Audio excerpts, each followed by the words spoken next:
You read the story of the empty tomb, and on Friday someone is killed, and on Sunday they're gone from the tomb, and you ask the question, what might have happened? Either God raised him from the dead, which is the traditional Christian affirmation, or the body was carried away by someone, body stolen. But there is another possibility. The Gospels describe how, after his resurrection, Jesus ate, drank, and Thomas could touch his wounds. It's therefore perhaps not surprising that some people, who've looked for natural explanations of miracles, have suggested that Jesus was alive because he didn't die on the cross. There are many versions of that story. One came up in a book years ago called The Passover Plot, which suggested that he had been sedated on the cross, that he was removed quite early, and therefore could well have survived. That's certainly a possibility. The disciples did manage to give Jesus some kind of substance on a sponge. They filled a sponge with vinegar and put it upon hyssop and put it to his mouth. When Jesus had received the vinegar, he said, "It is finished." But oddly enough, it isn't necessary to suggest that Jesus was sedated or drugged by whatever was on the sponge in order to believe that he could have survived. There are stories of people who did survive crucifixion. The Jewish historian Josephus wrote of one of his own friends surviving crucifixion in Palestine in the 1st century. When you look at the story of Jesus and how he was executed by the Romans, he's on the cross for 6 hours. The assumption is that he's dead. The Roman soldiers checked the body. There were 2 others crucified, and they broke the legs of those to hasten their death because the Sabbath day was coming. When they came to Jesus, they said he's already dead. Presumably, his body's motionless, he's quit breathing.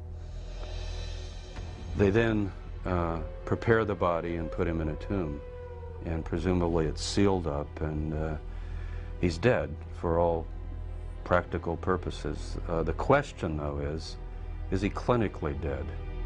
The question of clinical death is certainly raised by the fact that the herbs which Joseph of Arimathea took into the tomb with the body of Jesus were aloes. These are healing, not embalming herbs. We do have stories, both from the modern world and from the ancient world, where people appear to be dead, and for all practical purposes they are dead. That is, they're not responding to the outside world, but then they do, in fact, revive or come back.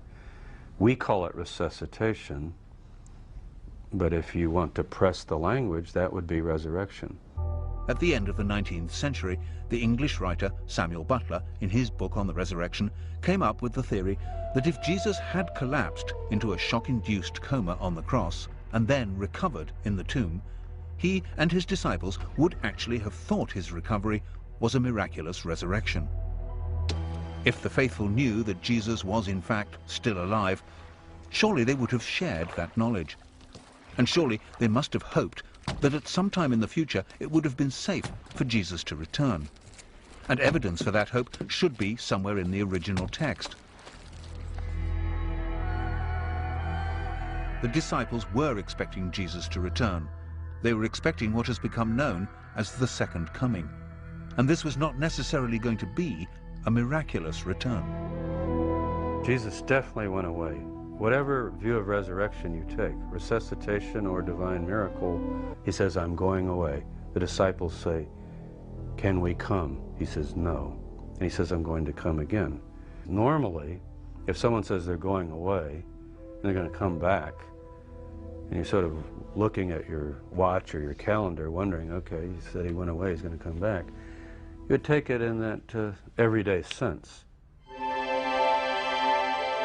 The concept of the heavenly second coming, of Jesus returning on the day of judgment, was only created after it was clear that Jesus had not returned in that everyday sense. Jesus, I think, would have to leave the territory. And we have to ask the question, where would he go? And you just look at a map. Palestine is on the far eastern border of the Roman Empire. If you go west, you're going right into the heart of Roman territory. If you go east, you're crossing over into Parthia, and you're going towards Persia eventually in India and Afghanistan, that direction. But apart from escaping rearrest, why would Jesus travel east? And how would he get there? If Jesus did want to travel east, away from the Roman Empire, the journey from Israel was surprisingly easy by land or by sea, on the Silk Route or the Spice Route. It's an accepted fact, for instance, that the disciple Thomas traveled to India and founded a Christian church there. To travel to India would be no problem. He just had to go down to Gaza and link up with one of the spice trains returning, and then from Yemen get a boat to India. It would have been a very simple, easy procedure that was done regularly. And there's another reason why Jesus might have been tempted to go east. But to understand that, we have to go back to the year of his birth. We all recognize the story in Matthew's Gospel of the 3 wise men from the east who followed a star and presented themselves and their gifts to the baby Jesus. What we perhaps don't recognize immediately is the similarity between this story and the traditions of a religion that is 500 years older than Christianity: Buddhism. When a great Buddhist holy man or lama dies, wise men consult the stars and other omens and set off, often on extraordinarily long journeys, to find the infant who is the reincarnation of the lama. When the child is old enough, he's taken away from his parents and educated in the Buddhist faith. Could this be the origin of the story of the 3 wise men? Could Jesus have been taken to India as a child and taught as a Buddhist? The Russian writer Nikolai Notovich, traveling in India in the 19th century, discovered an ancient manuscript in a Buddhist monastery in Tibet. In his book, The Unknown Life of Jesus Christ, Notovich translated this manuscript, and it tells of a divine child called Isa, born in the 1st century, to a poor family in Israel. Isa came to India at the age of 14, where he learned the laws of Buddhism before returning to Israel at the age of 29. This idea would certainly explain the otherwise odd fact that from the age of 14 to 29, there's absolutely no record of Jesus' existence in Palestine. Certainly Jesus' later teaching and miracles have uncanny parallels with the teaching and miracles of the Buddha. Loving your enemies and the idea that the meek will inherit the earth have absolutely no tradition in the Jewish religion, but are entirely consistent with Buddhism. And the Buddha was known to walk on water and miraculously to feed many hundreds of his disciples with only a few scraps of food. But if Jesus traveled or returned to the East, surely there would be legends to support the idea. And of course there are such traditions. The people here in Kashmir call their tribe Ben-e-Israel and claim to be descendants of the lost tribes. And here there are stories that the 1st century preacher, Isa, known locally as Yusasaf, returned to Kashmir in his 30s. And in a local temple called the Temple of Solomon, there used to be an inscription which told of Yusasaf's claim around the year 50 AD to be Jesus, the prophet from Israel. Kashmiri history books tell us that Yusasaf came from abroad. He was a prophet and a messenger. He came from Israel. He came to spread his teachings. He lived and died here. He is Jesus. He is Isa. The meaning of Yusasaf is the healer.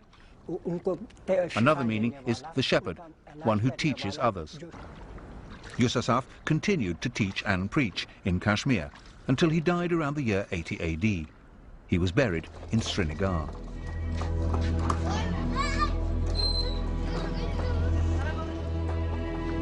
And this, they say, is Yusasaf's tomb. The first building erected around this site was built in 112 AD. In fact, it's now a shared gravesite. In the 15th century, the Islamic holy man Syed Nazir ud-Din was also buried here. Although both gravestones under the cloth point north-south in the Islamic tradition, the body of Yusasaf is buried beneath in a grave dug east-west in the Jewish tradition. Next to the sarcophagus are 2 carved footprints. The marks on these are said to be the symbolic representations of the scars of crucifixion.